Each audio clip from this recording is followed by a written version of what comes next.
The Thing, the 2011 prequel. I really hate having to add my own extras to the official title. Couldn't they have just called this The Thing before? Whatever.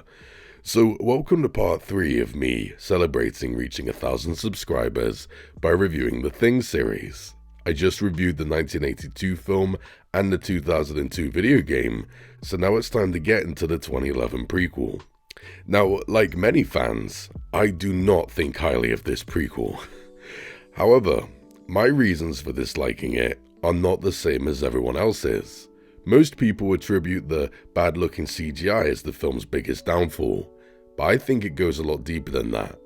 So I'm going to start off with a quick spoiler-free review of this film, then I'll go into heavy spoilers, and then I'll talk about the alternate spacecraft scene, which is incredibly interesting if you're a fan of the first film.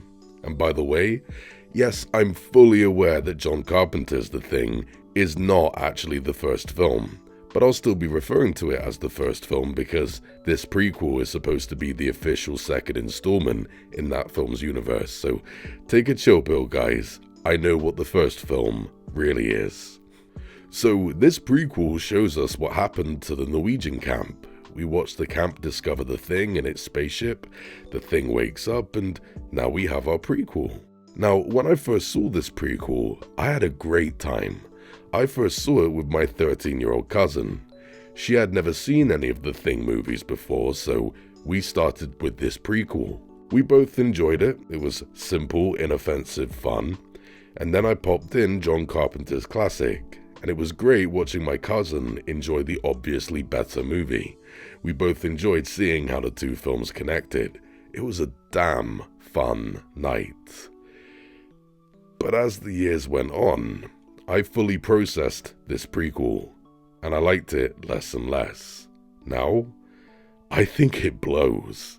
The characters are boring, the scares aren't scary, and it doesn't flow naturally into the first film at all. There are too many continuity errors, a colossal plot hole, and the Thing doesn't function the way it's supposed to. The two films should be connected like two lovers holding hands, but to me, they feel connected like the human centipede. As a result, this is yet another case where I can't accept a prequel or sequel as canon. It's just expensive fanfiction to me, nothing more. But it is still totally watchable, so it might be worth a watch if you haven't seen it yet. Check it out and see for yourself. I hope you like it. But sadly, I can't. So let's get into the spoilers. Honestly, the opening scene has always felt welcoming to me. We get 3 Norwegians all speaking Norwegian with some good dialogue and banter. When they find that signal coming from the Thing's crashed spaceship underneath the ice, it's genuinely chilling. Not only is it a satisfying reason for them to discover the ship, but the signal itself tells a scary story. Does the ship constantly emit that noise? Is it a distress signal coming from whatever alien used to pilot it? More on that idea later. Or did the Thing cause the ship to make that noise to lure in prey? Those questions are chilling, and I love not knowing the answer. Now, it is a little too Indiana Jones with how they crash down there. It's a bit too epic, doesn't fit with the first film, and I don't know how they got out of this situation. Meh. But still, as simple as it is, this intro is fantastic and already gets me asking questions. But then it quickly plummets. The main characters are introduced. We're here to find out what happened to the Norwegian camp, but most of the main characters are English and American. And the Norwegian side characters, who shouldn't be side characters, all speak English apart from one. This guy, Lars. Oh, that's Lars. He doesn't understand English. No, this is clearly not what the first film was going for. It's just Hollywood retconning John Carpenter's vision to make this film more accessible for those who don't want to read subtitles. Even worse, the characters are all archetypes. Kate, the main character, who's always right, and she only survives due to plot armor. Sander, a sociopathic leader who's always wrong. Joel Edgerton. The rest are just background noise, mostly put here to be killed by the Thing. There's no interesting dialogue or chemistry between them, there's no clear growth to them as the film goes on, they just are. However, there are some nice touches to these guys. I genuinely love these small moments of compassion, how Juliet gets sick after seeing her dead friend, or how Carter comforts Jameson as he dies. I also like certain lines of dialogue, like when they comment on the ice block. I never believed in this shit. I always did. And when Kate can't sleep and she looks up at the stars. I'll never look at them the same again. But sadly, these moments don't even amount to a minute's worth of screen time, so yeah. And what makes it worse is that the writer really did put effort into the story going on off screen. If you followed the breadcrumbs, you can work out when certain characters were assimilated. These are nice ideas. The problem is, I don't care.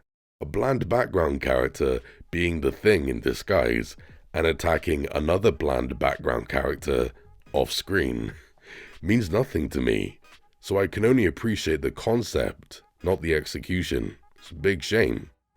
But at least we have an iconic alien to watch, right? Well, the first sequence with the Thing is awesome. Finally seeing the Thing break out of the ice block is exciting, and I love how we don't fully see its current form. Seeing them trying to track the Thing down is intense. The atmosphere is on point and the pacing is fantastic. This whole sequence is given time to breathe. And once they find it hiding under the hut, it's not some epic roller coaster ride. It's a grounded scene that fits with John Carpenter's vision. It reminds me of the dog thing, led down but still creating chaos around it. Even better, notice that the Thing mostly acts like a primitive beast with no intelligence here. That's because the Thing is new to Earth. It absorbs the memories and knowledge of its prey, but it hasn't assimilated anything from Earth yet.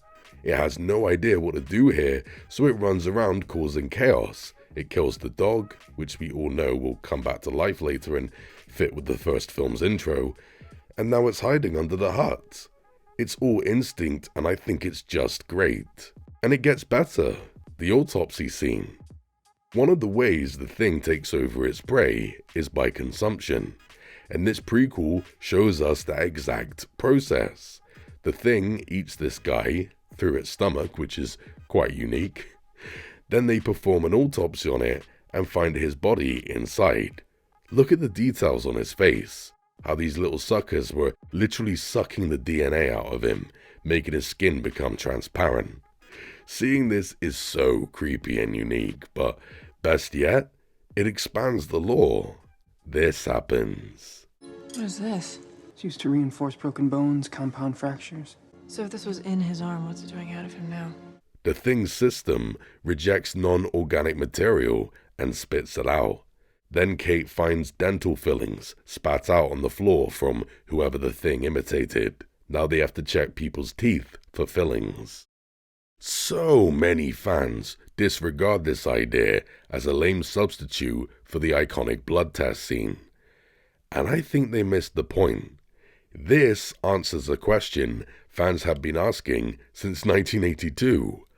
How does the Thing deal with clothing? We know it rips through your clothes when it attacks you. Benning's clothes were slightly ripped, right? But still, we never had a load of naked Thing people running around. Excuse me. So what's up? The game tried to answer this with this quick throwaway note you can find in the first level. It states that the Thing mimics clothing. But I never accepted that myself, so what's up with the clothes?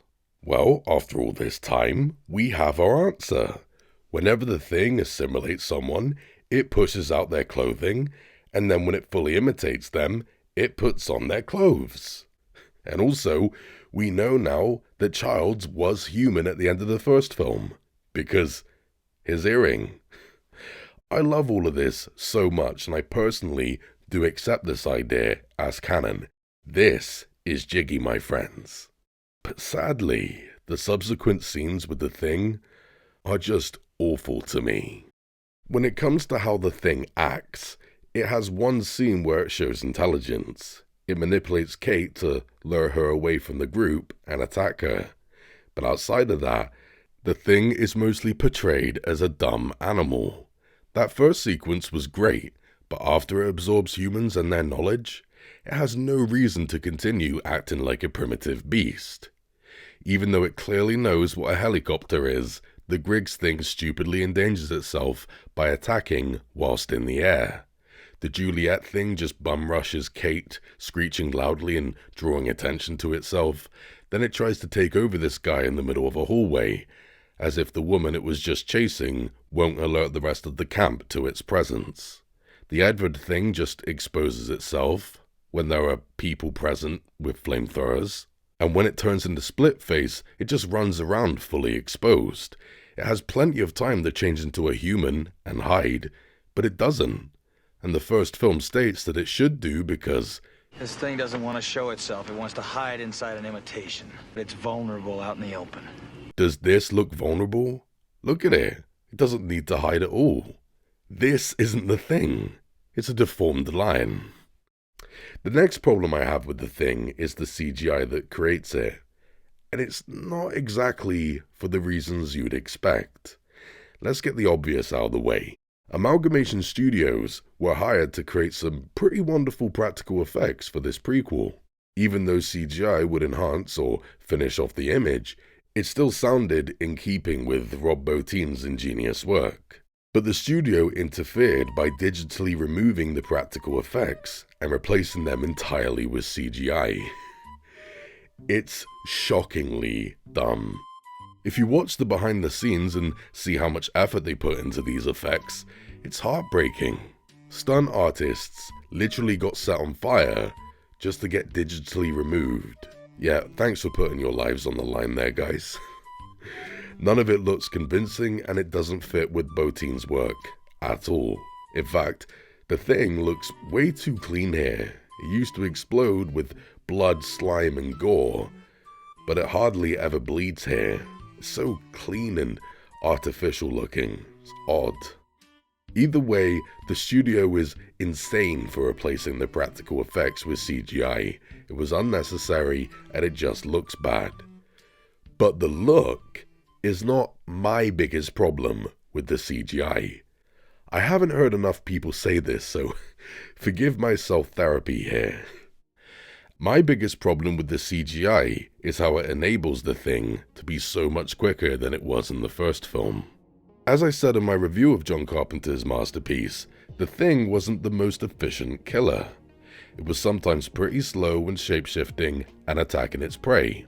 But the diegetic reason was that the process of shapeshifting and imitation was clearly hard and tiring for the Thing, hence why the Bennings Thing didn't attack just after it assimilated him. It couldn't stand, let alone fight. But in this prequel, after that scene under the hut, the Thing is pretty much always quick and efficient, and there's no diegetic reason why, so it simply breaks the fourth wall for both movies. The real reason why the Thing was limited and slow in the first film was simply because CGI wasn't widely available back in 1982. But in 2011, CGI was more than available, so the writer wrote the whole thing with CGI in mind. And only CGI can enable it to function like this. If this was a remake, I'd be okay with it, but because it's set in the same universe as the first film, I can't. This prequel makes the Thing in the first film look like it's aged rapidly, like in just a few days it's turned into an old man who can't control his bowels. If the Thing can really do this, why didn't the Blair Thing do this to MacReady?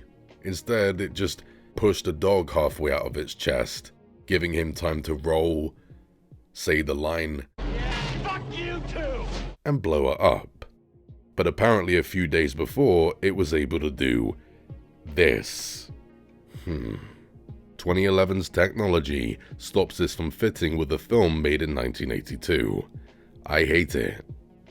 Outside of the Thing itself, there are other continuity errors between the first film and this prequel.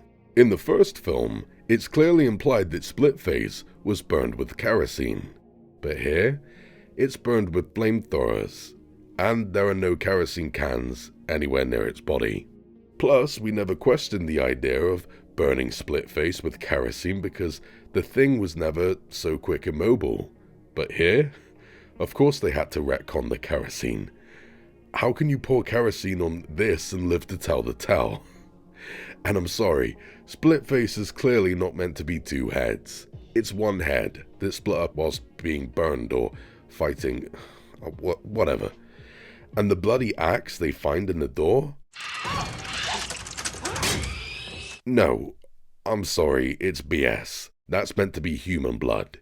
If that was the thing's blood, it wouldn't just stay on the axe, it would have moved around to survive, like it's supposed to. Not to mention that MacReady got mad close to the blood and it would have infected him, right? Bull. But way bigger? How did the Norwegians get to the spacecraft buried under the ice?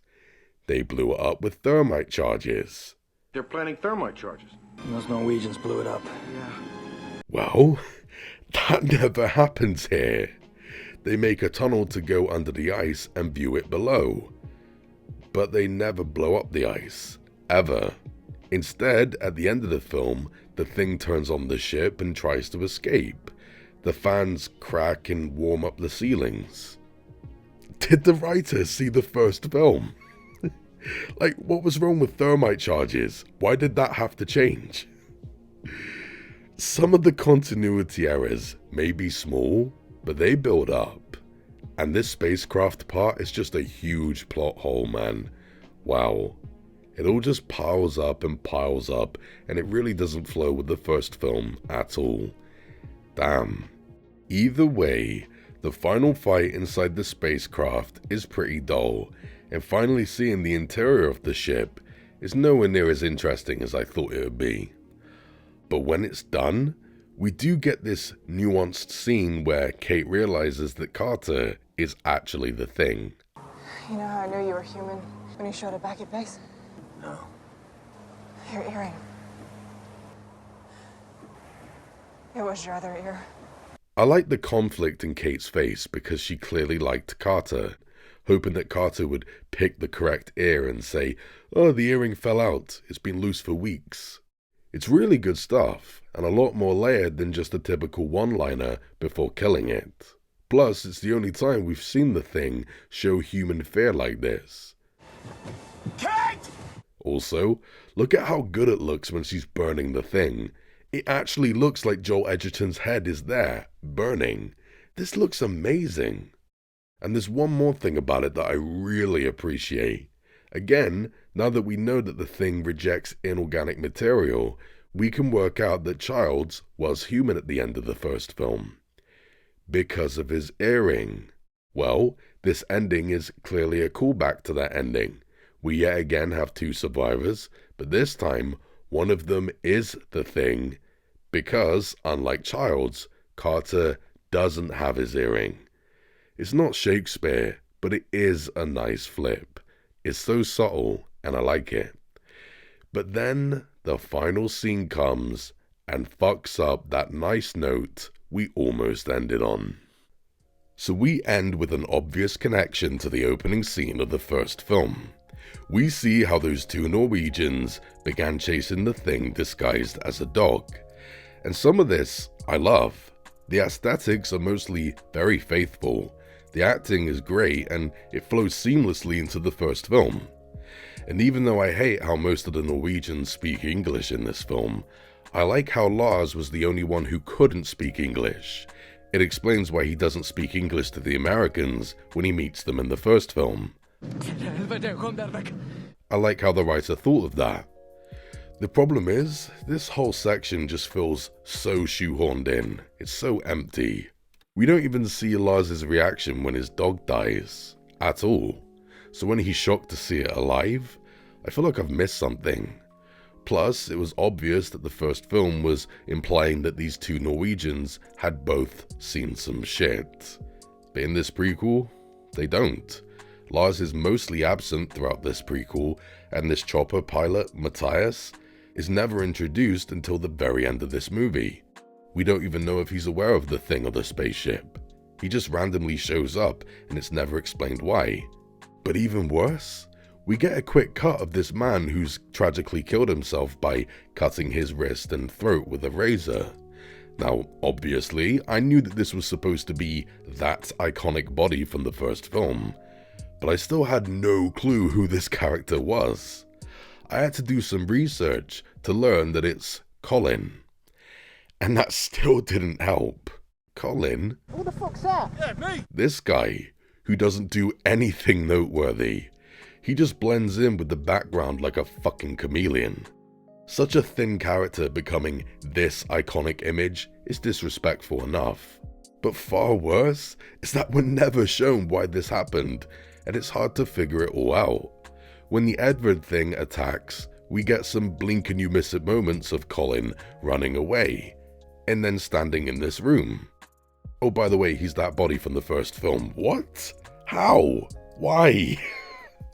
And his neck wound was far worse in the first film. He had almost decapitated himself, and I wanted to know what made a man do that to himself. But this prequel didn't tell me, and it tried to retcon his wound and make it nowhere near as bad. Jesus. However, there is a very quick deleted scene that shows how this happened. Colin locked himself in the room, and it turns out there's a thing in there with him, so with no way to fight it, you get it. The actor is doing a great job with just his face, wonderful performance here, and this deleted scene shows you the layout of the room, which is incredibly faithful to the first film. But this deleted scene is still so rushed. Colin doesn't even try to jump out the window or run out and see if he can get past the fire. He just instantly throws his life away, jumping from A to Z way too quickly. The writer just needed a body to connect to the first film. That's it. Colin and the two Norwegians are nothing more than dots used to be connected to the first film, and they should have been so much more than that. What a sucky note to end this film on. However, before I end this video, I want to quickly talk about the alternate spaceship scene that explained a bit more about the Thing's backstory. In John Carpenter's wonderful opening, we see the spaceship crash land on Earth. It's clearly spiraling out of control and burning up, but we're never told why. Well, there was some deleted information in this prequel that did explain this. We find out that the spaceship was never piloted by the Thing. The spaceship belongs to these pilots, a different alien species who go from planet to planet, collecting life forms and studying them. They place a life form in a small tube, but it turns out to be a thing in disguise. It busts out and attacks the pilots, hence this image. So, when Kate goes inside the ship at the end of the film, this was where she was supposed to make this discovery. Here, she's actually looking at the mummified remains of a pilot. They just had to paint over it with CGI in post-production. It's mental. And also, the pilots can only fly the ship by plugging these tubes into their backs. Well, originally the Thing was meant to morph into a pilot, plug itself into the ship and try to fly away. But Kate fights it. She's actually meant to be fighting a pilot thing, but they had to paint over it with this crap. Ay ay ay. Either way, it is a dope idea. Yes, very reminiscent of the space jockey from Alien, but I don't care. I think it works. It explains the Thing's backstory in a very unique way, and it makes me wonder if that distress signal from the spaceship was actually a recording of the pilot's voice. It's interesting. But the coolest part of this, as I said in my review of the first film, the best horror films often show you the victims of the villain before the villain. The space jockey from Alien, the skinned bodies from Predator, the House of Pain from Jeepers Creepers, the Norwegian camp from The Thing. Well, I thought this prequel was missing that idea, but this deleted scene made me realize I was wrong. The spaceship to this film is what the Norwegian camp was to the first film. It's the scene of the crime. In the first act, we're introduced to the victims of the monster already. We just didn't know it. I'm just a big fan of this idea, and you know what? It just might be canon to me. Because every time I begin watching John Carpenter's The Thing, and I see this spaceship spiraling out of control, I can't help but imagine The Thing attacking a load of pilots. And I like it. It's such a wonderful idea, and I do wish this wasn't shown to stupid test audiences who were confused by this backstory. They really should have implemented it here. But a good idea can't save it. Guys, in the end, I think The Thing 2011 just plain sucks. It may be a simple, straightforward popcorn flick that's easy to follow, and I guess you can turn off your brain and watch it and have some fun, but that doesn't make it an investing experience. It's a horror film that isn't remotely scary, has terrible special effects, and the characters are just a blur. But when you factor in that this is connected to The Thing, that makes it way worse.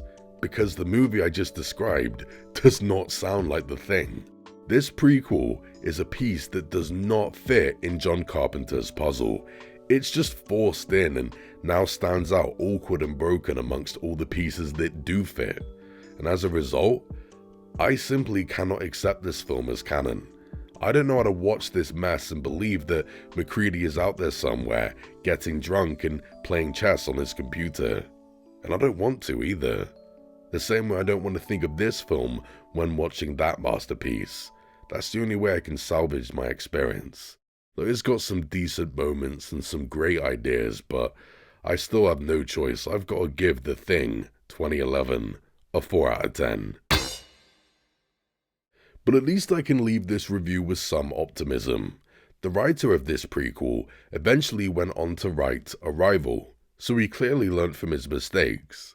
And also, John Carpenter's The Thing is now 42 years old, and yet this prequel is the only film to come out since then? Guys, don't take that for granted. Doesn't matter if you like this prequel or not. It's a bloody good thing that Hollywood hasn't force-fed us an army of sequels, prequels, and spin-offs. Not even another remake. My Thing experience is far from saturated, guys, and I appreciate that. One day, I'll finally watch the real first film, and I might review it when I do. And I'd also like to play the board game one day and maybe create a high-quality video of me and my friends drunkenly playing it. But we will see. For now, holy moly, these Thing videos have been hard work, and I need to get some rest. Thanks for watching, guys. Stay jiggy. The better appreciates ya.